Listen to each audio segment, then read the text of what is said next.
Another type of sort of group or community that's quite active all over the world are the business incubators. And these come in all shapes and sizes.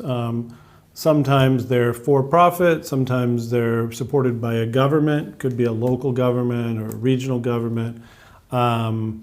Sometimes even, corporations will support this. Sometimes there's a non-profit association that's supported by a community, like a fintech community or something like that. And the incubator is different than the accelerator in that it's much more open-ended. So there may be an open enrollment period where people can come, and you might be able to stay there for a long time, years even.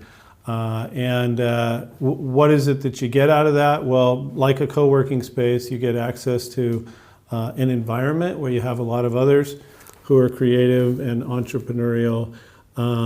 Maybe you get access to some shared services, could be legal, could be accounting, possibly marketing. You're part of this community that's a little bit livelier. Sometimes, although I would say less, it's not that common, but sometimes there's also some funding and equity involved.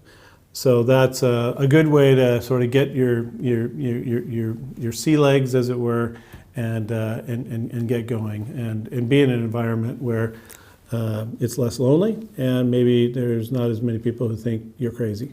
In terms of how you find access to the business incubator spaces, that tends to be pretty easy to figure out.